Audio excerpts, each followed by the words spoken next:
Assalamualaikum warahmatullahi wabarakatuh. Saya Rizvi Farispari dari Program Studi Teknologi Hasil Perairan Fakultas Perikanan dan Ilmu Kelautan IPB University. Dalam video ini saya akan melakukan unjuk diri sebagai bagian dari sertifikasi dosen untuk uh, prasyarat PDD IKOTPT. Izinkan saya untuk memperkenalkan mata kuliah yang akan saya bawakan pada unjuk diri ini. Mata kuliah yang akan saya bawakan adalah Bioteknologi Hasil Perairan dengan kode mata kuliah THP 132E. Adapun deskripsi mata kuliah ini adalah mata kuliah ini membahas mengenai pengertian bioteknologi dan aplikasinya di bidang perikanan dan kelautan yang mencakup bahan aktif hasil perairan sebagai ingredient, produk kosmetika, nutraseutika, pencegahan polusi perairan dengan proses proses dan produk biologis, perbaikan budidaya penghasil bahan aktif perairan.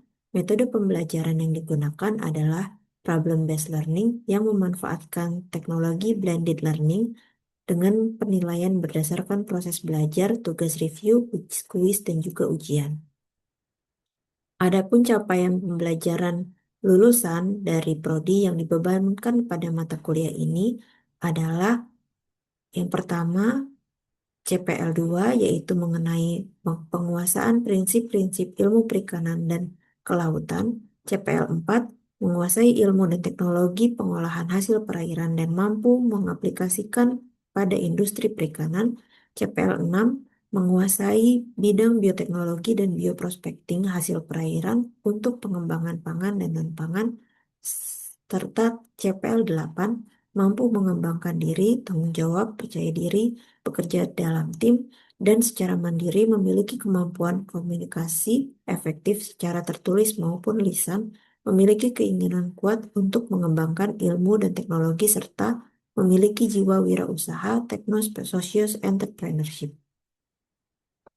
Adapun capaian pembelajaran mata kuliah bioteknologi hasil perairan ini adalah yang pertama, mahasiswa mampu menjelaskan pengertian bioteknologi, mahasiswa mampu mendeskripsikan penerapan bioteknologi dalam menghasilkan produk alam perairan, baik yang memiliki aktivitas biologis dan ingredient industri serta turunannya. Mahasiswa mampu Yang ketiga, mahasiswa mampu mendeskripsikan penerapan bioteknologi dalam pemulihan lingkungan, perairan, dan tercemar melalui proses biologis. Yang keempat, manusia mampu mendeskripsikan penerapan bioteknologi dalam memperbaiki produksi bahan aktif melalui perbaikan proses atau genetiknya. Adapun subcapaian pembelajaran mata kuliah terdiri dari yang pertama, mahasiswa mampu menjelaskan pengetahuan umum mengenai bioteknologi, pengembangan produk, dan proses bioteknologi. Yang kedua, mahasiswa mampu menjelaskan proses pencarian bahan aktif hasil perairan. Yang ketiga, mahasiswa mampu menjelaskan aplikasi dan pengembangan produk kosmetik nutraseutika. Yang keempat, mahasiswa mampu menjelaskan pengembangan proses bioteknologi dan bioremediasi. Yang kelima, mahasiswa mampu menjelaskan mengenai bioteknologi, kultivasi, dan pemanenan mikroalga. Yang keenam, mahasiswa mampu menjelaskan mengenai bioteknologi fungi laut, isolasi dan karakterisasi bioaktif fungi laut. Yang ketujuh, mahasiswa mampu menjelaskan mengenai rekayasa genetik dan aplikasinya dalam produksi bioaktif. Yang kedelapan, mahasiswa mampu menjelaskan mengenai rekayasa bioproses dan aplikasinya dalam produksi bioaktif. Adapun outline dari mata kuliah ini adalah pada minggu pertama, mahasiswa akan mengkaji mengenai pengetahuan umum mengenai bioteknologi, pengembangan produk, dan proses bioteknologi. Pada minggu kedua dan ketiga, mahasiswa akan mempelajari tentang isolasi dan evaluasi bahan aktif hasil perairan, penjelasan dari hulu ke hilir untuk budidaya sampai pencarian bioaktif. Untuk pertemuan keempat sampai kelima, mahasiswa akan mempelajari mengenai aplikasi bahan aktif hasil perairan, pengembangan produk kosmetik, nutraseutika. Serta untuk yang ke pertemuan keenam, mengenai pengembangan proses bioteknologi, terutama bioremediasi. Pertemuan ketujuh diisi dengan ujian tengah semester. Untuk pertemuan ke-8, bahan kajiannya merupakan pemanenan dan pemanfaatan mikroalga. Pertemuan ke-9 sampai 10 mengenai bioteknologi fungi laut, mulai dari isolasi dan karakterisasi bioaktif fungi laut. Pertemuan ke-11 sampai ke-12 mengenai pengantar rekayasa genetika dan aplikasinya, dan pertemuan 13 sampai ke-14 mengenai pengantar rekayasa bioproses dan aplikasinya. Diakhiri dengan ujian akhir semester. Adapun komponen penilaian dari mata kuliah ini adalah aktivitas partisipatif yang diberi bobot 3%, tugas proyek yang diberi bobot 52%. Dalam tugas proyek ini, mahasiswa akan diberikan tugas berupa project based learning secara berkelompok maupun individual. Kemudian untuk komponen penilaian kognitif atau pengetahuan melalui kuis dengan bobot 5%, ujian tengah semester 20%, dan ujian akhir semester 20%. Pada video kali ini saya akan mengisi mengenai pertemuan ke-11 untuk mata kuliah bioteknologi hasil perairan. Materi yang akan dibawakan adalah mengenai pengantar rekayasa genetik pada bioteknologi hasil perairan, terutama mengenai material genetik.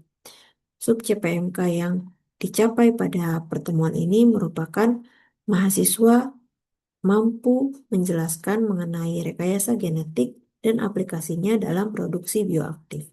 Referensi yang digunakan untuk pembelajaran pada pertemuan ke-11 ini adalah dari buku Smith J.E. tahun 2009 tentang dengan judul bioteknologi, kemudian buku Clark dan Pasternak tahun 2015 dengan judul bioteknologi Applying the Genetic Revolution. Selamat menyaksikan.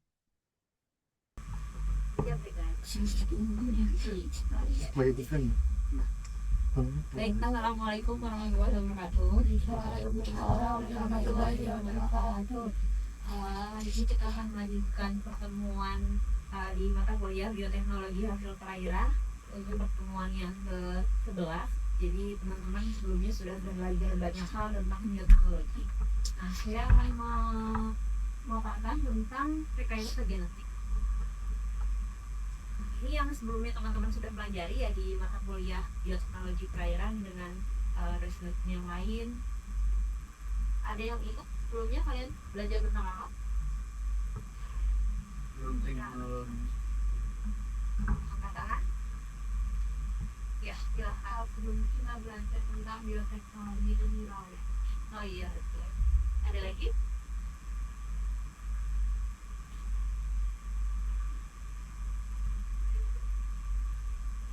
Iya. Ini bioteknologi mineralga. Iya, betul.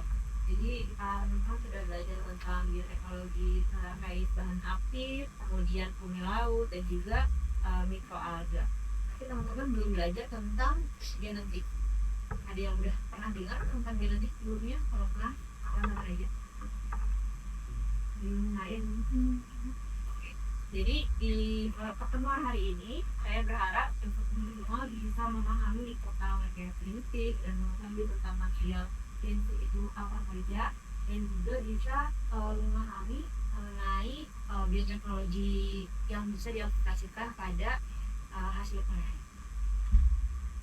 Nah, apa sih materi genetik? Ada yang pernah dengar nggak tentang DNA, RNA, atau cuma dengar DNA itu sebagai lagu?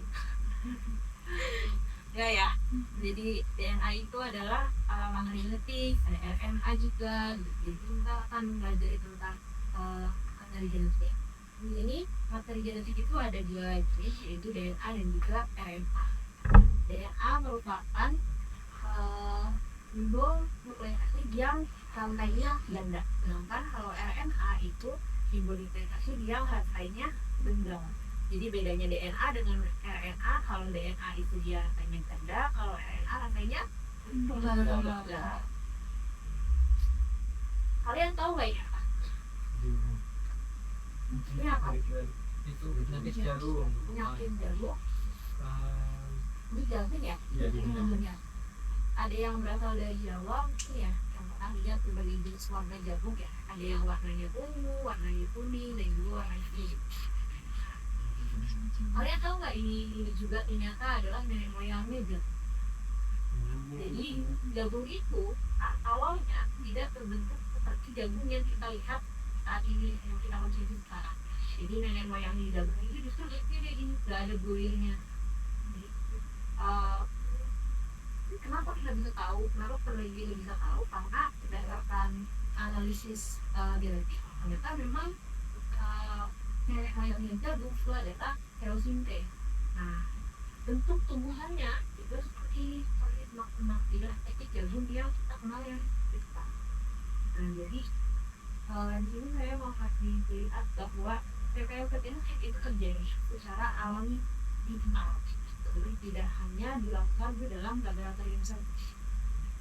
Kemudian kalau saya kasih lihat gambar ini, bagian konsumen ini misalnya ikannya itu semuanya ada di yang sama, ukuran yang sama, ada umur yang sama.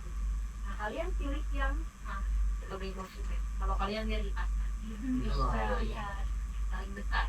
Jadi memang dari dilihat dari segi peminatan konsumen, mereka juga inginnya itu mendapatkan produk yang ukurannya besar, dagingnya banyak, dan harganya sama.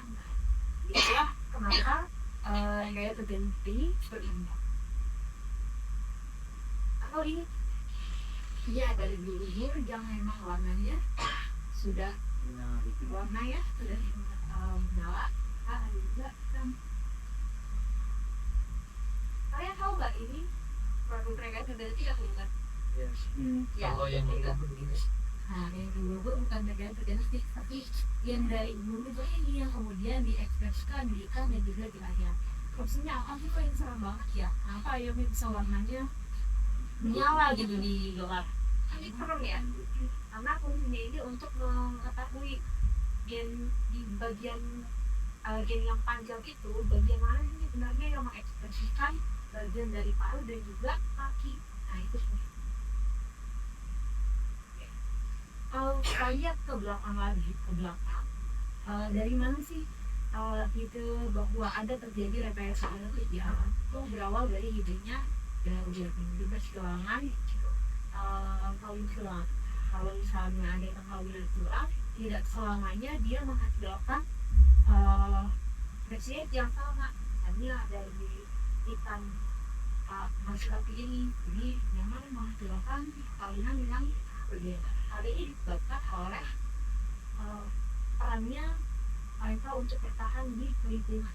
Jadi kalau misalnya makhluk hidup mau bertahan di lingkungan, dia pasti akan memberikan ekspresi yang berbeda untuk di lingkungan itu sendiri. Makanya sebelumnya kalian pelajari tentang bahan aktif, mereka dihasilkan sebagai metabolit sekunder, kan? Sebagai metabolit sekunder untuk bertahan hidup melawan lingkungan yang ada di sekitarnya. Karena itu ekspresinya juga akan berbeda-beda. Nah ini juga yang menghasilkan perkawinan silang, itu juga menghasilkan keturunan yang berbeda-beda. Makanya kalian dilahirkan walaupun dari orang tua yang sama, tapi dengan adik atau kakak kalian pasti berbeda karena ada perbedaan di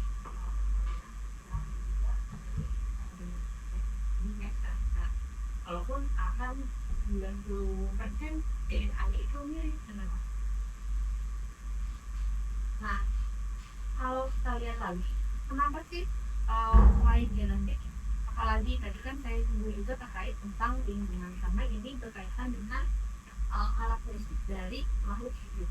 Jadi karakteristik dari makhluk hidup itu dia memiliki sel, dia punya jalur metabolisme, kemudian dia bisa bertumbuh dan juga berkembang biak, dia bisa melakukan respirasi, dia juga memiliki respon terhadap lingkungannya, kemudian dia bisa melakukan adaptasi dan juga bisa bergerak. Nah, kalau kita lihat kaitannya dari semua ini yang mengaitkan semuanya adalah metabolisme. di dalam metabolisme kita mempelajari juga tentang sentral dogma. Jadi sentral dogma itu adalah bagaimana caranya protein di lama-lama dari DNA, kemudian transkripsikan menjadi RNA, kemudian dihasilkanlah protein. Dan protein ini yang kemudian berperan di dalam metabolisme sehingga membuat terjadinya kekebalan. Kalau kita lihat lagi di dalam untuk sel dari nomor 7 itu ada mekanisme. Ada yang pertama adalah sel dari hewan, sel dari tubuhan, dan juga sel dari bakteri.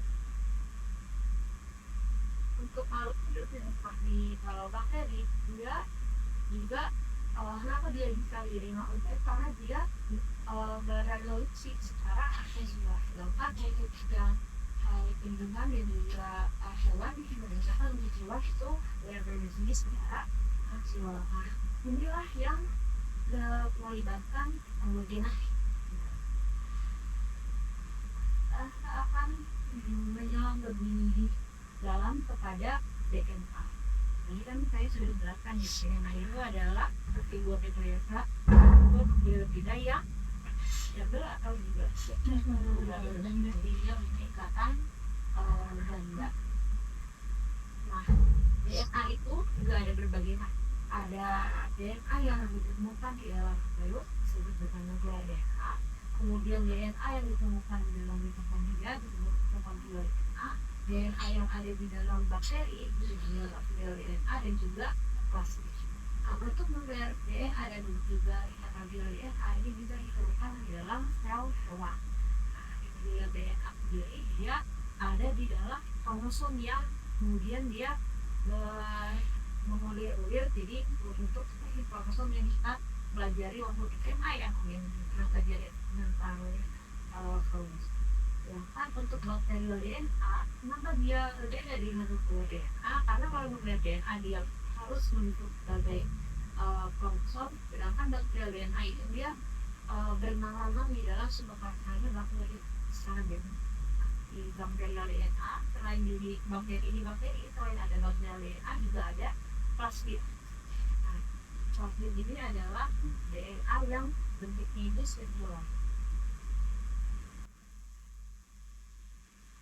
Kita lihat di dalam DNA. Nah, di dalam DNA sebenarnya terdiri dari apa sih? Dia itu terdiri dari 4 jenis basa nukleotida. guanin, adenin, timin, dan juga ribosine yang kemudian berikatan dengan fosfat deoksiribosa beko. Jadi di sini ada gugus, fosfat, dan juga gula. Jadi DNA itu terdiri dari Basa nukleotida. kemudian yang diikat oleh gula dan juga fosfat.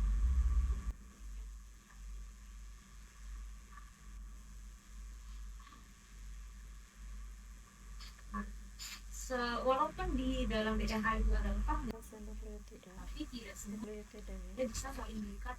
Jadi ada rumusnya. Kalau misalnya yang ini pasti berikatan dengan adenin. Kalau yang ini pasti berikatan dengan guanin. Kalau saya lalu lebih mudahnya gini, kalau dia nggak ada lekuitannya berarti itu akan berbeda. Karena T sama A nggak ada lekuitan kan, kalau C sama B kan dia langsung pengalihan.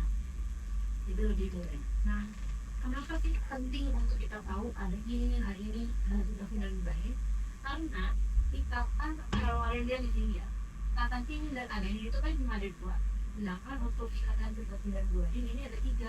Jadi ketika proses untuk melepaskan dari double helix menjadi single helix untuk yang triphosphate dan guanin, effortnya lebih besar dibandingkan dengan yang ini dan adenin, karena dia bertiga ini kan. Kalau yang timin dan adenin berdua.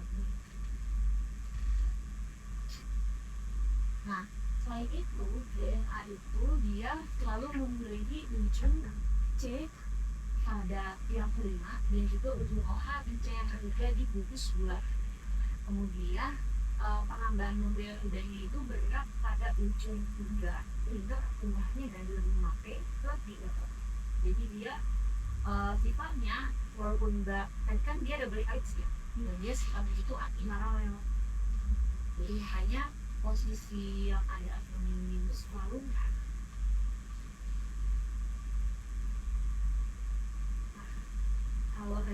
kalian tahu tentang DNA, kalian cari tentang gen.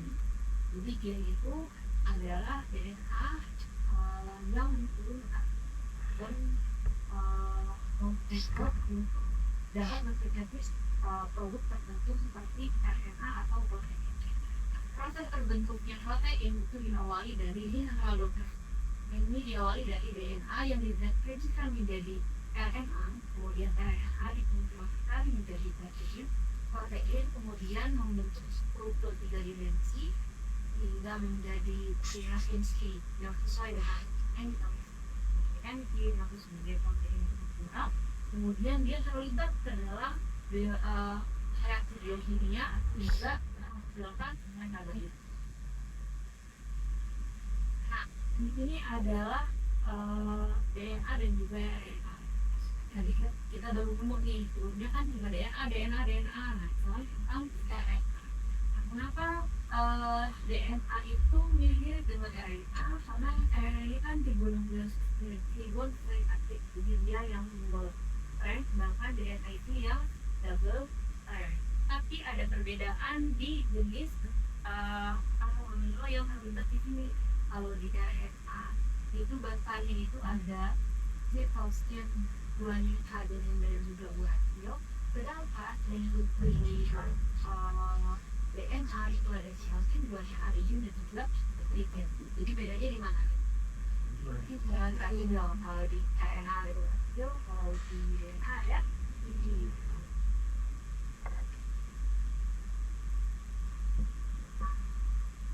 Tapi ketika proses dari DNA menjadi RNA itu nama prosesnya adalah transkripsi. Nah, jadi proses transkripsi ini dari utak DNA yang double helix akan ada enzim yang bisa membuka DNA itu sehingga DNA bisa ditransfer oleh RNA polimerase. RNA polimerase ini enzim yang fungsinya untuk membuat RNA dari inter DNA. Jadi kalau misalnya DNA itu sebagai cetakannya, RNA ini adalah produknya. Makanya produk dari RNA ini akan mirip dengan DNA.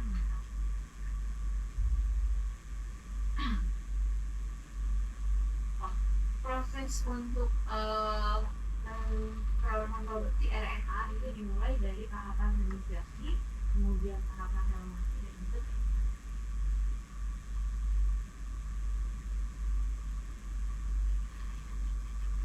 Nah, RNA itu ada 3 jenis. Yang pertama adalah rRNA, messenger RNA, yang fungsinya sebagai model untuk pembentukan protein dalam translasi. Dia di strukturnya itu linear kalau rRNA. Jadi dia yang sebagai inverter. tRNA atau translate RNA itu fungsinya sebagai pembawa atau amino. Nah, kemudian dia juga untuk menerjemahkan protein RNA untuk membentuk kelembapan sebelumnya. Untuk rRNA, dia fungsinya sebagai kerangka ribosom dan mengenali tRNA dan juga rRNA dalam proses ini mensamping RNA, RNA dan juga ribosom. Pemaparan dari saya untuk hari ini. Silakan bila ada yang mau memberikan ulasan atau pertanyaan, dipersilakan. Oke. Jadi saya Ben dengan 012015. Jadi terkait DNA sendiri adalah salah satu zat di nukleus. DNA itu singkatan dari deoksiribonukleik asid. Itu berupa asam yang terdiri dari basa-basa nukleotida. Nah, basa-basa nukleotida ini ada 4, yaitu ada adenin, timin, sitosin sama guanin. Nah, dan 4 itu memiliki kombinasinya yang unik masing-masing, yaitu timin dan adenin itu pasti berpasangan. Yang satu lagi itu ada guanin dan sitosin. Nah, lalu dari DNA itu sendiri itu merupakan template untuk membentuk RNA yang selanjutnya itu sesuai dengan dogma sentral itu akan membentuk protein, enzim, dan juga akan membentuk semacam reaksi-reaksi sehingga menghasilkan metabolisme yang itu merupakan hal terpenting dalam makhluk hidup. Seperti itu.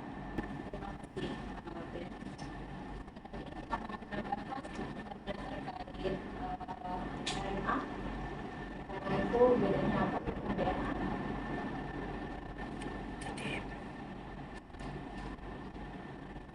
Bu, saya mau bertanya sih Bu sebenarnya. Perkenalkan saya Cahyuning. Mau bertanya Bu, berarti selama ini yang saya tahu yang DNA itu kan yang tadi ACTG itu ya Bu ya. Berarti kalau di ikan juga itu sama juga seperti itu atau bagaimana Bu bedanya? Pertanyaannya sama bahwa DNA-nya itu untuk bahasa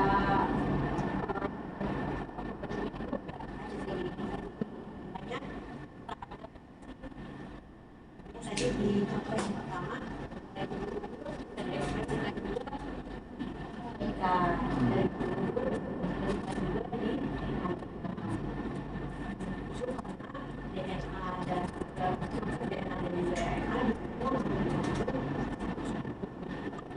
Berarti bedanya di apanya tuh Bu? Misalnya ikan itu jadi ikan, manusia ya jadi manusia gitu.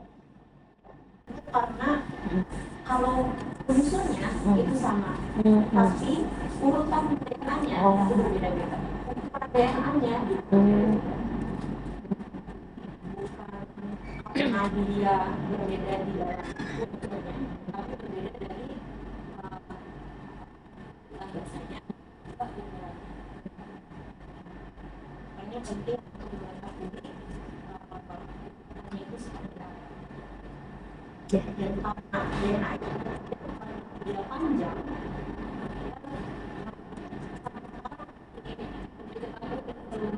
rantai DNA itu seperti apa? Tadi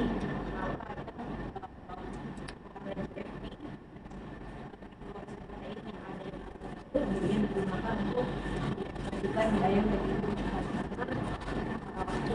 sebenarnya di bagian mana sih ada yang di untuk kaki dan juga untuk baik,